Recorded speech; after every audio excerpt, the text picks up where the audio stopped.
Calling all fantasy baseball owners, you want to play with the cool kids or with Macy too, here's your chance. All right, the NFL knows no offseason. We take a quick sneak peek at the draft and get blindsided by free agency in just a few days. And let's see, with two Penn Staters in the house tonight, maybe it's just best for me to kind of step aside and let the ladies chat. This is the Mark and Macy Show. We come your way every Thursday night at right about this time, 6:45 Eastern Time. Macy, how are you tonight? I'm good. Again, it's Thursday, my favorite day of the week, so I'm pumped.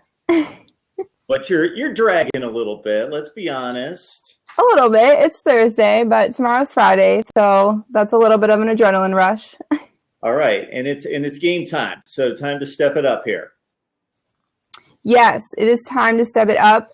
We are getting closer and closer to baseball season starting. So if you want to join our fantasy team, you can send us an email and we can set you up. We're looking for, you don't have to be the greatest. Sometimes those are the people that win these things. It's crazy how it all works out. But we want everyone to join our fantasy baseball team. So you can challenge Mark, you can challenge myself, anyone else who joins. So we're looking to have some fun with that and use it kind of for some content during our shows. So if you're not the greatest or if you're just barely marginal, you probably still have a great shot of winning our fantasy baseball championship. So we shall see. So where should people sign up for that? They can just send either one of us an email and we can get them set up and we'll send them their account back. It's through ESPN. So just reach out to one of us and we can get you all set up. All right. I've heard of them. Okay, if they send me the email, I'm probably going to forward it on to you, and because you're our baseball commissioner. I like that title, but that sounds good. All right, and before we get to Kelly here, we got our website, Mark and Macy Show, and I forget how it goes after that, what the big long title and the URL is, but you can find us, Mark and Macy Show. And we've got our YouTube channel and also our Twitter page as well, so please join us there. But without further ado, we've got to get to our special guest here. This is our first special guest. This is our first show, Kelly. And you are the first special guest that we've had actually on our show on Thursday night. So this is good stuff. I am honored. Thank you, guys. Yes, this is Kelly Rippin of WZTV Fox 17 there in Nashville. And Kelly, you have been working on a very high-profile case here in the last few days. Nashville has kind of been the center of a lot of national media attention. We've got Erin in town for her civil case regarding, sorry, I don't have a desk, so if this wobbles, I apologize in advance. Yeah, she's here for her civil case. So this dates back to the 2008 incident in which the man, her stalker, requested a room next to her at the Nashville Marriott when she was reporting on a Vanderbilt football game. He got access to the room next to her, of course, took the video of her changing that then spread worldwide, has 19 million views or something along those lines. I believe somebody testified this week. And he served, I believe, in total 27 months in prison, had to pay her about $7,500 in restitution. And this case is against him, but also the hotel and the management group for negligence, basically saying they didn't do their due diligence in making sure that she was protected, and they allowed somebody in the room next to her. So it's a very interesting case. A lot of people seem to be confused about it, and I think Macy can probably weigh in very well on this too. As a female in news, you start to really understand what she went through when you hear her talk about it, and I'm sure she gets tweets, I get tweets, you get all kinds of inappropriate things said to you. And in this case, at some points, people said that she plotted this. She did this for a publicity stunt, that she wanted this. But when you look back at it, she had no idea that anyone was taking video of her. And that is a huge invasion of privacy. And it will never go away. We all know how the internet works. It will be there forever. And she's been very emotional through this testimony. But the Marriott is arguing that this man had followed her to other hotels. So that is why it's not really on them. Also, that he didn't simply just call and say, I want the room next to Erin Andrews, and was granted that he was more conniving. So it's a very, very interesting case. A lot of different details, and it could go to jury tomorrow, actually. So we could actually find out the results of this here in the next 24 hours, or we'll find out probably Monday or early next week. Sorry, I just gave you once. No, I think it's so interesting, especially like you said, from the female standpoint. And even take away being in news, just any female. Any person could say, I know so-and-so is staying at this hotel and I want to find them or this. And boom, if you had the access to do that, that's really scary. So I can say when I first saw that she was looking for $75 million, I kind of thought, what is $75 million going to do for someone like Erin Andrews? But I think what she should do, and I think kind of where she's doing it by the things she's even said, that it's more of just I'm trying to make this better for all the females out there. Absolutely. And everyone else who wants to do it. It's not necessarily about the money. I understand money is money and everyone's money hungry, and it makes a bigger case with bigger amount of money. But I think at the end of the day, and I really hope, and from the things that I've heard her say, that she is doing this to protect all females and males. There's crazy females out there that would love to get videos of guys. So, I think it's a big step for women in sports, women in news.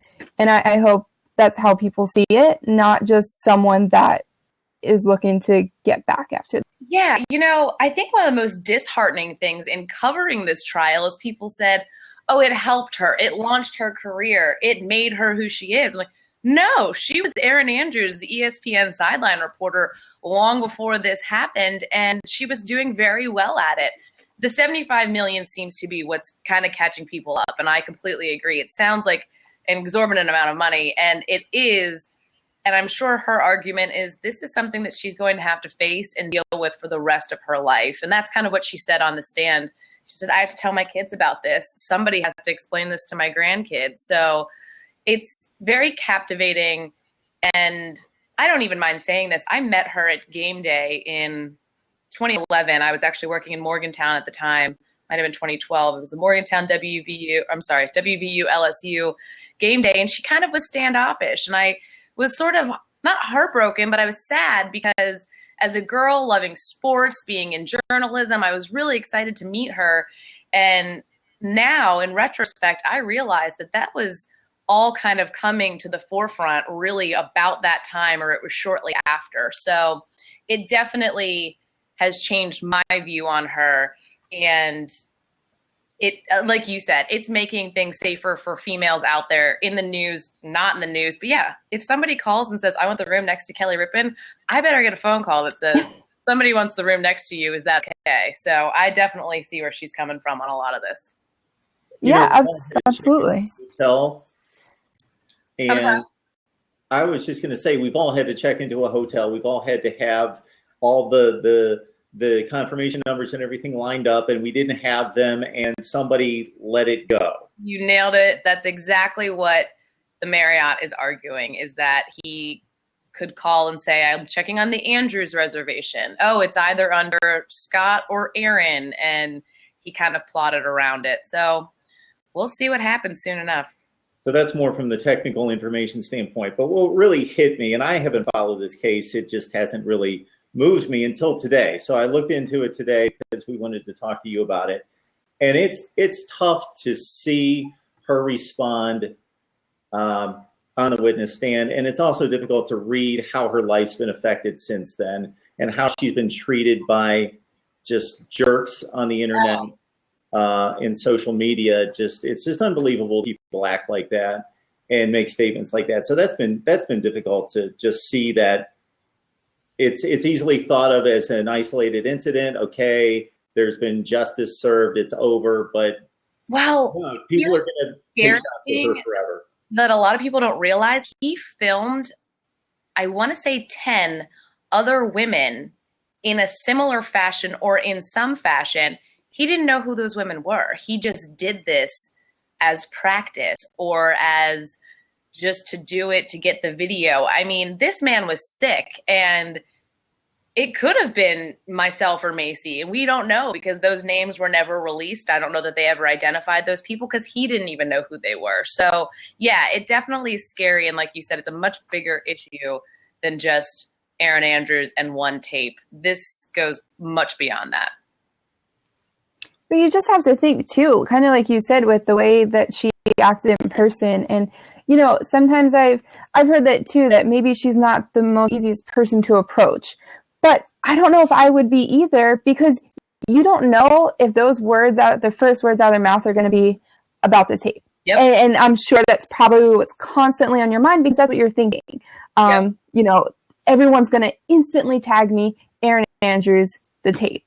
But I mean, speaking for most women, you see it in movies, we all do it. We all run around in our towels and, get ready, or, everyone's guilty of that because you're behind closed doors. They do it in movies all the time. It's not an uncommon thing. It's not like she did something crazy that was posted on the internet. So I really can't blame her for,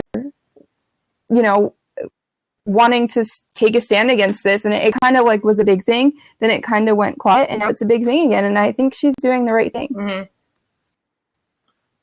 All right. On to happier things, more cheerful things. What have you been up to other than covering the Erin Andrews trial? Well, we're gearing up down here for the SEC tournament, which I'm pretty pumped about. I got to go last year, and it was probably one of my favorite weekends that I've had here in Nashville to date. Sorry, my dog is eating something on the floor, and I have to care. It was so much fun to be at, and Kentucky was obviously at the time just unbelievable and undefeated. So it was really cool to watch them play, be right out there on the court. So right now the OVC tournament is here happening. So we've got all of the Ohio Valley teams playing this weekend. I believe it started today, actually. Heard some of that on the radio, but gearing up for that and training for a half marathon, which is why I look like I just ran outside in the rain, because I did just run outside in the rain.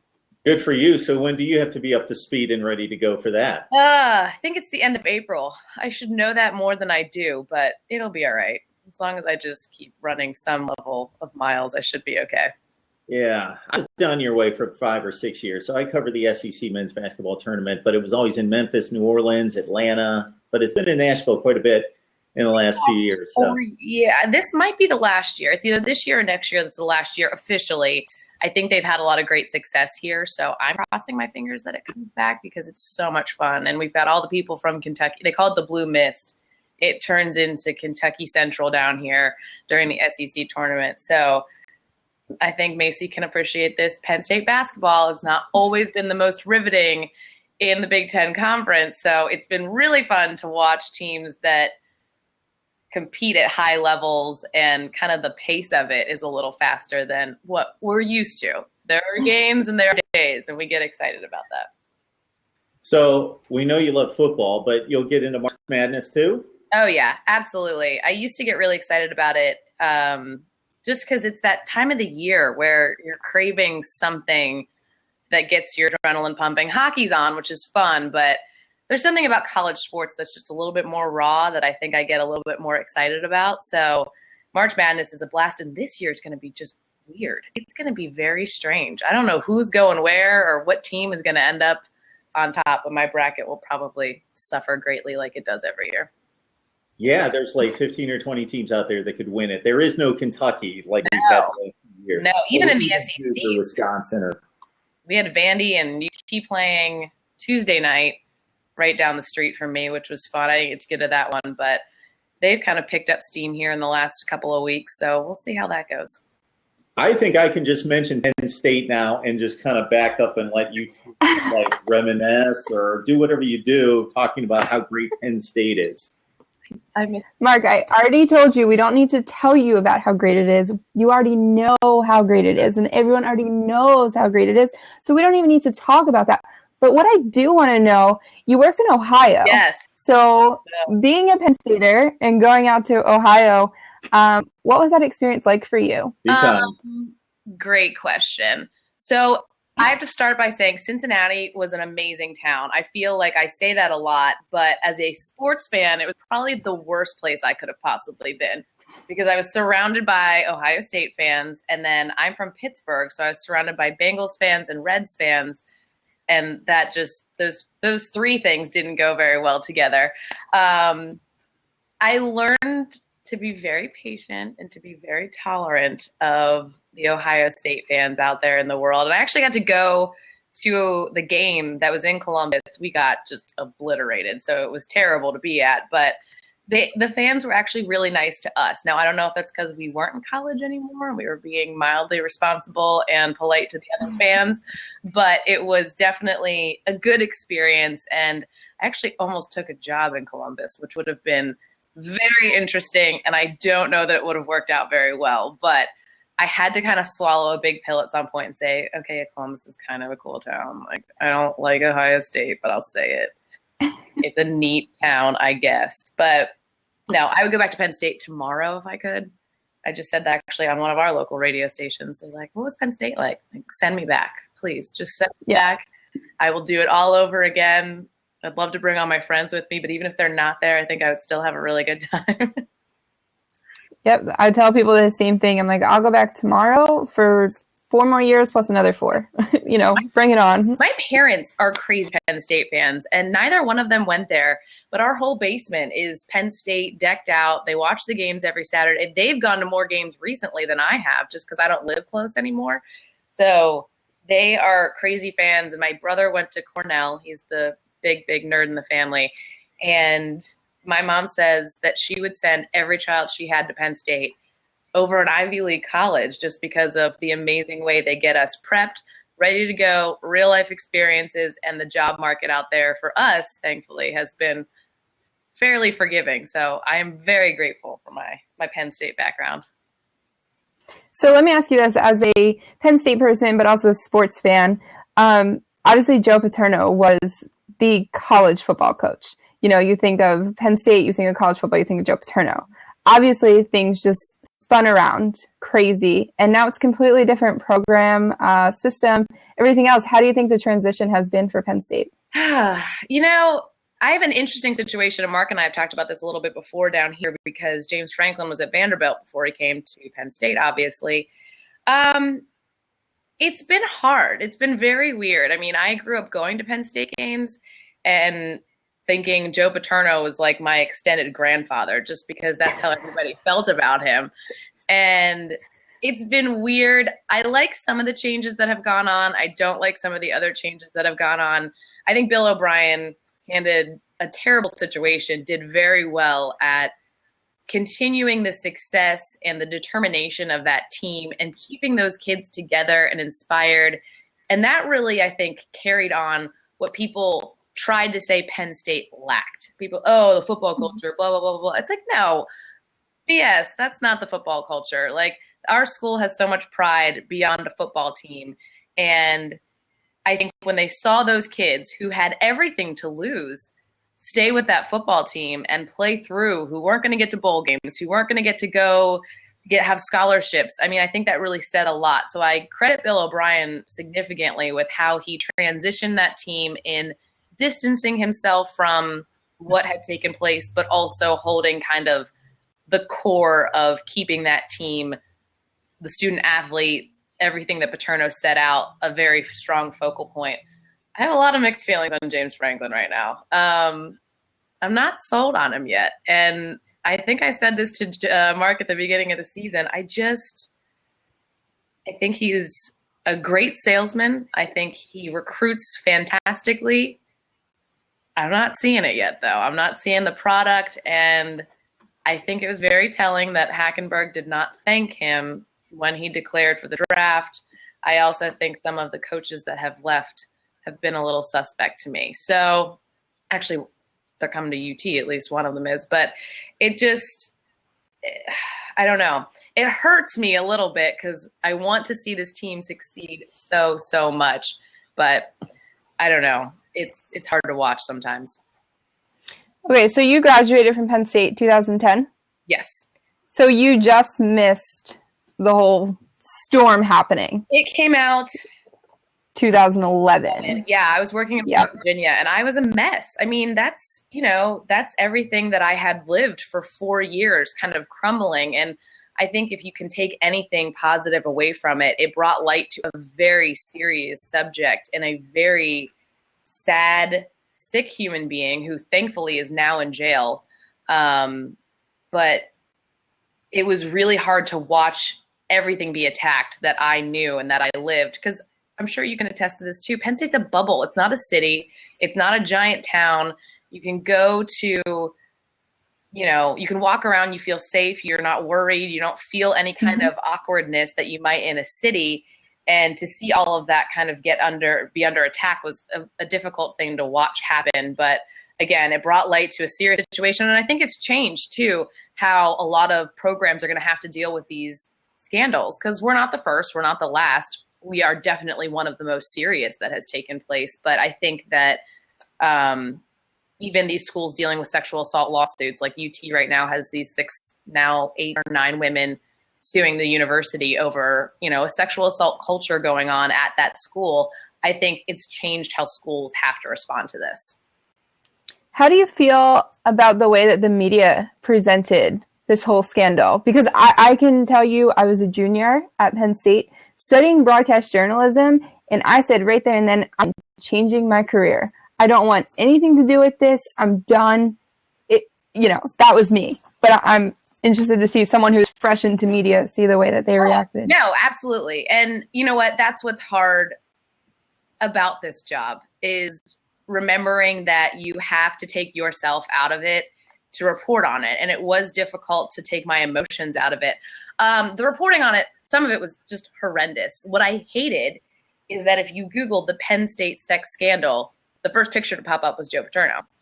And uneducated people out there in the world who said, Joe Paterno touched little boys. No, that's not what happened. I mean, trust me, it's a terrible situation, and nobody wishes that upon any university or any person or any program or any kids. But it was hard to watch some of the irresponsible reporting, which happens all the time. I mean, you hate to feel that way. There are enough blogs and platforms out there that people will write things and other people will take it as fact. And it's not. Like, I read most of all of the reports out there, the actual legal documents.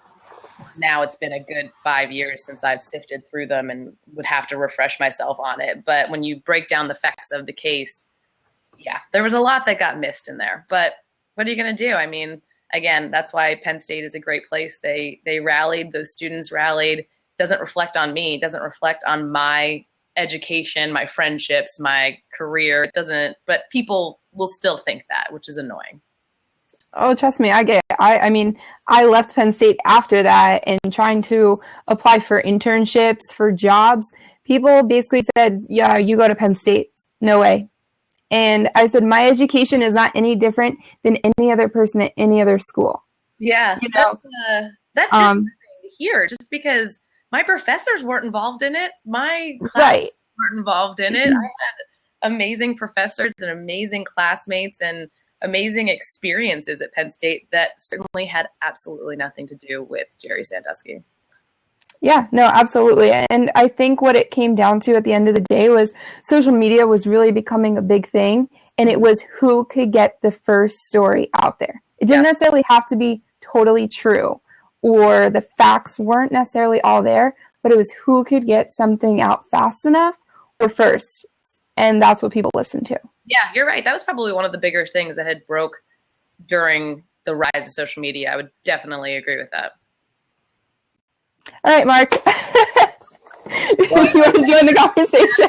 Topics, and now we're talking about very dark entrenched, and you two are the right two to be talking about this. There's no reason for me to go on about this from an outside perspective. But I'm glad that at least the people that I know, and I know a lot of Penn State people in addition to Macy, but even the people that weren't involved or not there at the university or have no connection to the university, I don't hear a stigma. I don't feel that. I don't see it. I'm sure, as Macy can attest to, and she just did, that it is out there somewhere. So it's obviously somewhere. But I think people have generally separated if we went and dissected the careers and the actions of people at every university in the country, there are, I hate to use the term bad, but I will, bad people everywhere. Absolutely. Institution. And that was my point during all of it. I said, if you're going to ban a school because one person made a mistake, then you're going to ban churches, you're going to ban other schools, you're going to ban Boy Scouts, Girl Scouts, you're going to ban everything. because it happens everywhere. I can genuinely say I have never had anyone judge me based on it. I've done a lot of interviews. People ask about it, which, you know, I appreciate. It's a topic. It's definitely something that people want to hear my opinion on, and I'm fine with that. It took me a while to not, like I said, when you have to remove yourself emotionally and realize what's happening, what has happened. But no, I mean, not my professor, God, I wish. Again, diving back into college. My boss sent out an email actually recently with some of the top journalism schools. And he said, hey, we've got some people here from Penn State. And Macy, you might know Gabby Chappelle. She actually interned here at Fox 17. She was one of our best interns. She came from Penn State. So it was, you know, it was nice to see that he never even brings it up to me.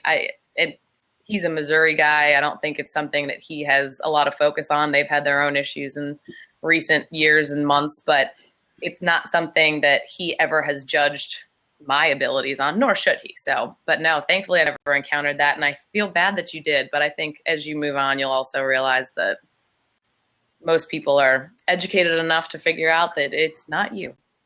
Yeah. You know, honestly, like I took it very close to heart at first.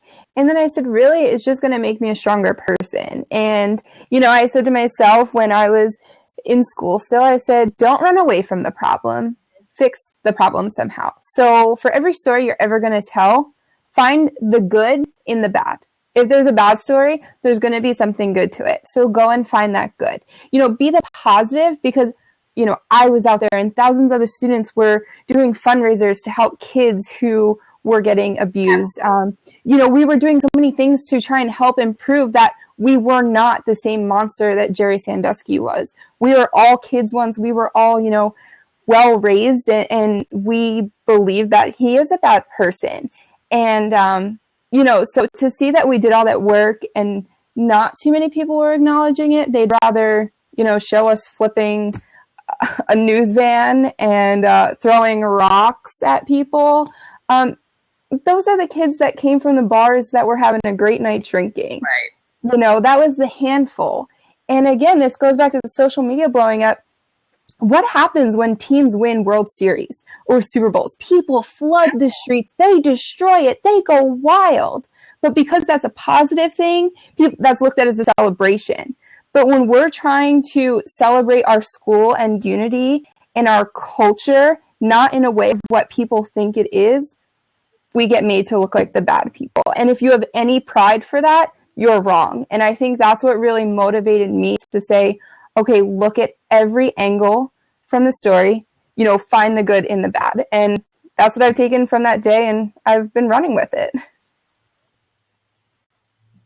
So I would say that most of the scandals that we hear about in college athletics deal with cheating that directly results in advantages on the field. This was the biggest scandal that we've seen that involved the football team, but violations against humanity that are just beyond description. So no punishment, no discipline can be perfect. I think when it was all said and done, that some of the rights were brought back to the football program sooner than what was first anticipated. And I completely agreed with that, because those people were not involved. Those people should not be penalized. Again, there's going to be periphery discipline or impact on people that are innocent just because of connection and working and going to school there. But the discipline needs to be as pointed and directed at the right people or the wrong people as possible. And I thought this was a case where that generally took place. The whole thing eventually just started going to a point where I think a lot of people started to tune it out. Kind of similar to the Erin Andrews thing. I mean, it's a big topic. It's an important topic, but I think people got so tired of hearing it over and over and over again that it just, you know, it got on people's nerves eventually. But yeah, I had guys that were on, excuse me, the football team at the time that they wiped out the record saying those wins don't count. And, you know, those guys were heartbroken. They're like, I just played 4 years of college football, and people are going to say that I didn't win a game at Penn State. And none of them were even at the university or were probably 12 years old, which, I guess is ironic in and of itself when it happened. So it was hard to watch those guys have to have that conversation and realize that it happened to them when they had no part in it whatsoever. Here's the thing. Penn State is a big school. It is one of those schools that people either love, they hate, or, well, I guess this covers all the bases. They're kind of just it's not on their radar at all. But being from Pittsburgh, you got a whole host of Pitt fans and a whole host of Penn State fans. So anytime the Pittsburgh media can post about this, they do, because they know it's going to get them clicks. They know it's going to get them comments. They know it's going to get them shares. This man's weighing in right now, obviously unhappy with anything that we say about Penn State. That's fine. I'm not going to please everyone. It's not my job to please everyone. But you're never going to find a way for everybody to agree on this topic ever, nor should they. It was a terrible, terrible thing that happened. So it's something that sparks discussion. And yeah, I don't think, I think Jerry Sandusky, should rot in jail, obviously forever, which I think is the case already. So, and the other people involved have paid punishment, have had punishment, and is there ever enough that you can do? Not for some people. So again. So I can let you ladies go on all night if you'd like. Yeah, I'm good with that. I'll listen to it. We'll have to have a side conversation. Macy and I will talk all about it. But I only have one other thing to say about it, and it kind of addresses some of the comments that we're seeing on the side. In my opinion, this is all it is. Mark, we'll jump through this computer if you got something negative to say. It's going 2 against 1 right now. No, I know better than that. No, again, when we're talking about cheating or violations that gain an advantage that regards just the football product on the field, yes. Discipline should be directed at the football program because of that. Take away championships, trophies, even though I think it's kind of stupid. We watched the game. We saw the team win. Right. All that. But that is football related. This is a legal matter. This is a disgusting situation that did not impact the performance of the football team on the field. Those records should not be touched in any way, I don't believe. Yeah, well, I'm, again, reading some, not all of the comments, but sorry. A lot of people will say, oh, he didn't go to the police. Well, Macy can attest to this too. The Penn State Police is its own actual police force. It is not like a smaller campus, in which case they would defer to the state college police or the, I don't even know what, the state police. That's not a conversation that's worth delving into, because everybody will go crazy on that topic. But, you can't just make blanket statements that aren't true. I agree with you. Again, those kids did nothing. Those football players who had that initially wiped from their record, I agree with you. We saw the game. It happened. We all know if those kids won. But I also don't think they deserve to be punished based on the act of Jerry Sandusky. And we're seeing comments on the side relating this and comparing it to the Reggie Bush and USC situation. Again, apples and oranges. USC cheated to keep Reggie Bush eligible, to pay him to come to USC, to play at USC. That's an advantage gained on the field. Totally two different situations. Right. And I totally agree with that. And you guys kind of made the point earlier that these kids were so young, these football players that were there. I know that when this happened, back in 2001, I was in 5th grade. So I know that the kids there that were playing, that were freshmen, were even younger than that, or only, a year too older. So you can't blame them. And I think, if anything, it shows who they kind of are if they really stayed committed to that team. Because some guys left. And hey, I don't blame you. I would leave too if I'm really trying to further my career and brand myself. Absolutely, I would leave too. But for those guys who did stay, you have to give them some credit. And I just think the whole thing was blown so far out of proportion. But I've never met one person that said, oh, it was right what Sandusky did. And I think that's what people forget, is there's no one out there saying Sandusky should have done that. There's nothing out there like that. Everyone is so against what he did, and it's disgusting, and it's sickening, and I could go on and on how awful it is. Well, and someone commented that Penn State is way worse than USC. Of course it is. We're not saying that. Just sit there and try and put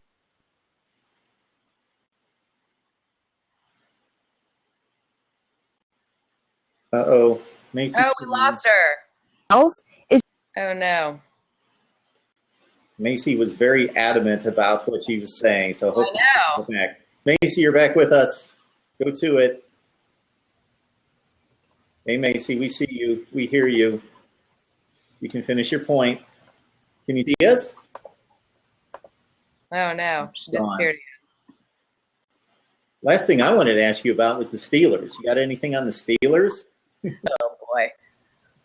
The Steelers. This season was weird. Very weird. Let's see if she's back in. Hey, Macy. Hey, Macy. Oh, we're having issues. Yeah, she's getting dumped out. All right. Steelers. Well, I was actually at the Bengals-Steelers game in Cincinnati, which was an interesting experience. Oh, the playoff game. Yes. Oh, boy. Yes. Kind of wild. I was wearing Steelers stuff. I was okay. Everyone asked if I got harassed, but yeah, Le'Veon Bell was a sad loss for us this season, but I think he's a strong player. He'll be back next year. I'm a huge Heath Miller fan, so I'm sad to see him go. I've loved him for, years now, and I'm bummed that he's no longer going to be on the team, but I'm glad that he's going out as a Steeler. That makes me happy. James Harrison is nuts. I don't know if he ever understands that his body is probably getting slightly older, but he's still a mean man. So I appreciate that he is part of the team, but it was a very interesting season, and I'm glad they made it as far as they did. I didn't think it was going to happen, though. And probably should have beat Denver. Macy, you're back. Hi, I'm back. I get really heated over this, as you can tell. My computer just shuts me down. Yeah, you just knocked out the system there. It told me Blab was down. It did that spaceship thing. It said, "Uh-oh, we'll be back," and I'm like, "Oh no!" What the record looks like. So you can finish your point, Macy. I don't even know where I left off. All I'm gonna say is, don't judge a book by its cover. Because someone went to Penn State does not mean that they rape kids. Because someone went to Penn State does not mean they're a bad person. That's all I have to say. And that's the best general approach to take toward meeting people, period. Do not judge them before you know them. We should go with that all the time. Exactly. Goodness. Kelly Rippin from WZTV in Nashville, of course. So Kelly's joined me for about 4 or 5 little Penn State discussions throughout the football season. So I will just say that, you're not sold on James Franklin, couple 7 and 6 campaigns, but I think good things are ahead. We lost Macy again, so hopefully we can continue our little show. But this is, I believe, new for you, this blab format, right, Kelly? I've never used this before. Yeah, it's very cool, though. I mean, I've always been interested in doing something like this before, so this would be awesome to know about, and I had no clue this even existed, but it's pretty sweet. So you're seeing the double-edged sword there on the side. So you get the engagement, you get the community and the comments, but they're not necessarily always the nicest comments. Oh, you know what though? Hey, we're setting ourselves up for that. You know, that's the job. That's what it is. You know, this guy doesn't like my thoughts on being a proud Penn State graduate. That's totally fine. I'm sure there's something that I disagree with on his side, and that is what keeps the world spinning. That's why sports is such a captivating thing. So it's something people get very passionate about, and I'm okay with that. Definitely. All right, Kelly, you are welcome to stick around with us, or if you need to go and knock out my bedtime here is soon. I wake up at 2:00 in the morning, so I will hop off of here. I actually have to run to the grocery store, which is not very fun, but you guys, thank you so much for letting me hang out. I would love to again sometime. So let me know if you ever need anything else.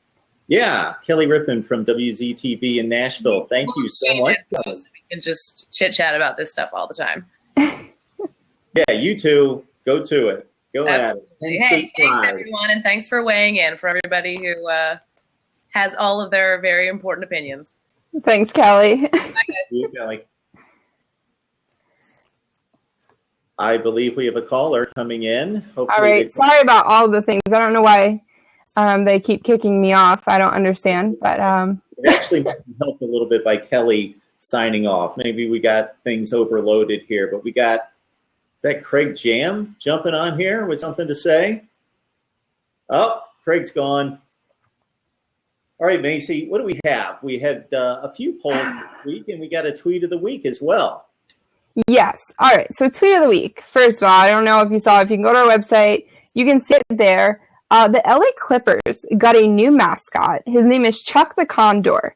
This, I think, is the craziest looking, most bizarre. If I was a little kid at a basketball game, I would be terrified.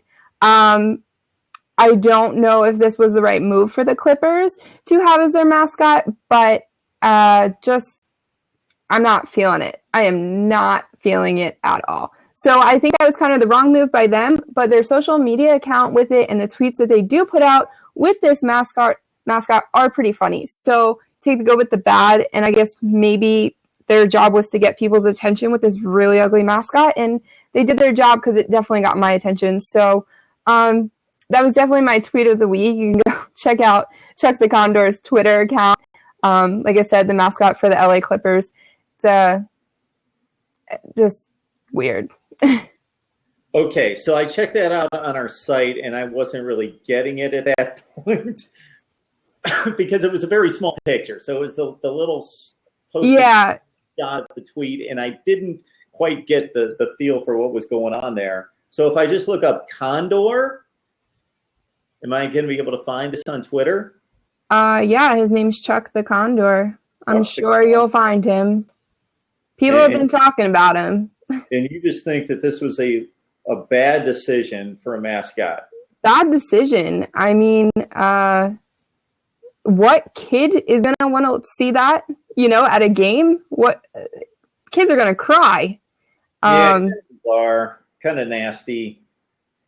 Yeah, you either have to go with kind of the real regal, powerful mascot, whether that's a Trojan guy or that's some type of tiger, lion, or you go with the fun to relate to the kids, the young kids. But that's just kind of strange. It's just all around strange, and I just think that was a really bad move. I mean, the Sixers, they got a dog, Franklin the dog. Sixers have absolutely nothing going for them. So getting this dog, Franklin, I mean, that's a little something. When I've been at games, kids run up to that thing. So, it's, I guess, an attention grabber. But when you see this thing in a game, you're just going to be like, what is that thing? So, Macy, if you can help us out, Night Rider's requesting a link to our site. So yeah, absolutely. On there. So, help me out. The 76ers have a dog? Yes, his name is Franklin. Not a real dog, a mascot dog. Sure, after Benjamin Franklin. Yes. I'm guessing. Yes. So the 76ers, that's a historical reference. Obviously, it's the Liberty Bell. It's 1776. Dog? I guess that's what you got to go with if you have no other choice. I don't know if you march presidents out there, but that's already being done. Well, it used to be, I forget its name. It was like this rabbit. I'm drawing a total blank. But it was like this rabbit that wore sunglasses, and it was like a hip-hop rabbit. It was this crazy thing. So I guess maybe they tried to shy away from that a little bit. I'm not sure. But I was just very, very surprised in this day and age to see a bad mascot. Because I didn't think that, they would make that, I don't know. I was just very surprised. It caught my attention. Then I kept seeing it everywhere, and I couldn't escape it. So that was our tweet of the week. At least mine. Chuck the Condor. Chuck the Condor. But see, now you'll know. You'll never forget that. That's something you'll never forget. Once you see a picture of that thing, I won't do that. There's a double-A baseball team in Akron that was the Akron Arrows. There's a lot of space exploration at the University of Akron and in that area. And then all of a sudden, they changed to the Rubber Ducks like 2 years ago. Yeah. Like a rubber duck guy quacking, and that was a bad move, I thought, as well. But then again, that's not, pro team. So, okay. You kind of go the shtick route in the minors. That's kind of the deal. That's kind of the thought process that we're going to go a little zany, a little crazy in the minors because it's the minors. It's the minors, right. All right. We had some polls this week, Macy. Yes, we did. We had a few. I chipped in quite a bit this week. You did. So one of our first ones, it's finally March, the beautiful month of March. We wanted to know what you're looking forward to the most. 8% of people said Major League Baseball. 50% of people said March Madness. 25% of people said both, because we always get grief for not having both as an option. And 17% said neither or other. So people didn't respond to let us know what that neither or the other is. But I thought that was pretty interesting. I thought maybe baseball would, shoot a little bit higher than 8%. But then again, with the both category, I think that's where I voted too. So it was a pretty interesting poll. Yeah, and considering we must have had close to 700,000 or 800,000 votes on that. Yeah. Yeah. So what else did we have? So we also this week had the NHL trade deadline, which I know everyone here was so excited about. We wanted to know, did your team make the right moves before that deadline? And 58% said yes, they did. And 42% said no. So that was actually a little bit closer than I thought. But it was pretty interesting, especially because we don't talk much about hockey, and I don't know how many of our viewers are into the hockey thing. So I voted to give us another vote, but I didn't know what I was voting for because I don't have a hockey team. So I was trying to determine who my hockey team would be. And then even if I did that, I wouldn't have been able to determine how they did at the trading deadline. So that was all you. I guess I should have put, don't care. Yeah, that seems to be the option here. How about you? How about you and your NHL team? How did you vote? I voted yes. The Rangers got Eric Stahl. So I think that was a big pickup. He was kind of, I don't want to say a missing piece to their puzzle, but I think he's going to be a big help. They kind of need just a little bit of that extra push going into the final, month or so of the season. And I think that's kind of what they need because they're a good team. They've got a great goalie. They've got all-stars on their team, but something's just kind of not clicking or something's missing. So I think with the addition of Stahl and his brother already being there, I think it could give them a little bit of the spark that they need going into playoffs and hopefully throughout the playoffs, because the Rangers seem to play well off of that spark and that energy rather than just, talent, just being really, really good. Hard-hitting hockey analysis. Well done. Yes. Sign me up. Between the two of us, it's all coming from you. Yeah. Let's see. Other tweets didn't really have too. All right. I usually run the other way, but now I'm working backwards. So I thought. All right. Best running back at the NFL Combine. Yes. And that was between Ezekiel Elliott and Derrick Henry, and Derrick Henry got 52% of those votes. You don't agree? People. Oh, that's all you. Ezekiel Elliott. He did win the. Why did you pick him? What's that? Why did you pick him? I think he's going to be the best NFL running back of the guys coming out. And that's not just based on where he played. Michael Mayock, very respected NFL analyst on the NFL Network, has Zeke Elliott at number 1, combination size, speed, just runs like a hoss. I think he's going to be a good back in the NFL. Maybe not great, good back. Top 10 pick, most likely. Okay. And then our last one was which regular season week is most critical to which college basketball team? And Alabama had 54% of those votes. Cincinnati didn't have any. Vanderbilt had 32 and UCLA with 14. And the only reason I came up with that is I saw a listing by Bracketology, Joe Lenardi, who had listed the 4, either the first 4 out or the last 4 in. And I thought, hey, obviously these games are crucial for these teams. I'll grab those 4, throw them out there, see what people think about them playing important games the last week of the season. I'm with you there. Okay. All right, very good. Right. So I think on top of fantasy baseball, I think we should do March Madness too. I knew we kind of threw it around, but we're really starting to get close to March Madness kicking off. Okay, so what are we going to do? I don't know. We'll figure it out. I will figure it out. I'll do it. Know. So let's keep in mind that starting on, so Sunday's the last regular season games in college basketball. So then there'll be the play-in games on Tuesday and Wednesday. Really, the first round games start on Thursday. So when we're back here next Thursday night, there's going to be basketball on. It's going to be first round play. And so we're going to have to, well, no. Sorry. Maybe championship week with all the conference tournaments next week. All right. Reset. I was going to let you run with it. I wasn't going to correct you. Thanks. You're welcome. Go on. Then the next week. So we got a little cushion here. So it's going to be the next Thursday that after the playing games on Tuesday and Wednesday. So we've got about a 2-week cushion to the real opening round on that Thursday night. So we got some time to pull things together. So yes. Macy and I will figure that out. Yes. And I've got some ideas that I'll have to throw by you in terms of how I think we should conduct our fantasy baseball league and our draft.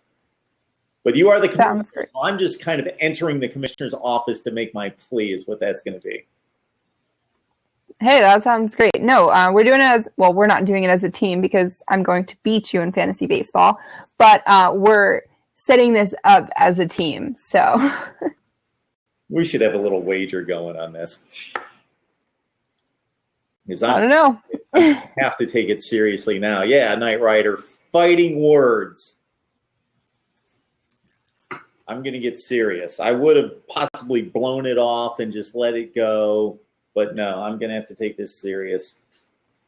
All right, that's fine. That's good. I'm ready. Cool. I'm ready too. So everybody, we want to hear from you. All right, Knight Rider, money's on Macy. I thought we were friends. So please join us here every Thursday night. We think we've got a good thing going, but we want to hear from you. We want to involve you. And that's what it's all about. It's not just us talking back and forth. We want to hear from you. We love the engagement tonight, whether we agree with it or not all the time. We got into a little bit of a more serious subject than we typically do. But that's a sports, a couple of different topics that are pretty serious. So, again, follow us on Twitter, Mark and Macy Show. Also, our YouTube channel. We're on Blab each and every Thursday night, and we hope Blab does a good job for us here in the next few weeks, because this is where we'd like to be because of the community right here on Blab. And so Twitter, YouTube, and our website that I won't even try to spit out the URL. But it's basically Mark and Macy Show and then some stuff after that. Yeah, I do just want to say, we always appreciate everyone, joining our Blab, putting their comments on the side. And I do ask that people just remember that, yes, we're both professionals that work in sports. But when we're talking about things, sometimes it's things that come from the heart or personal experiences. And no matter what other people say, we're going to believe in that stuff. And it's things that we're going to just always stand for. And of course, people are going to say we're wrong or this or that. So we appreciate you not necessarily attacking us, but giving us, some counterpoint parts so that we can have a discussion, because at the end of the day, that's what we're here to do. We're here to discuss topics, sports, life, entertainment, whatever you want to call it. So we do appreciate you jumping in and saying, I agree with you, I don't agree with you. We want that, we know at the end of the day, we're not all going to agree on things. Mark and I don't agree on things, but we agree on a million things. So we appreciate, you guys jumping in, and that's what our goal is here. So thank you, especially for everyone today that kind of stuck around for today's conversation. I took it a little more to heart than just talking about Tim Tebow. Yeah, thank goodness. We almost made it a complete show without Tim Tebow. We couldn't quite make it to the finish line. That's show like number 114, maybe. We'll be able to do that. Takes time, Mark. Takes time. Yeah. Okay. So I cannot say it any better than what you just stated. We're professionals. We try to stay neutral, have an objective analysis. But the reason people get into this as professionals is because we're passionate about it. We love sports. And whether that's the frivolous stuff of just defending our team or the more serious stuff that goes along with the life connected to the sports, as in this Penn State situation, the Erin Andrews situation, and some other things out there. So we're going to bring some passion to it. So, and we invite you to do the same. So for Macy Golder and Mark Rogers, this is week 14. It's in the books. Please, if you love fantasy baseball, we want you in our league, and we'll pull something together for March Madness, and we'll let you know what that is in the next few days. All right, everyone. Thank you so much. We'll see you next time.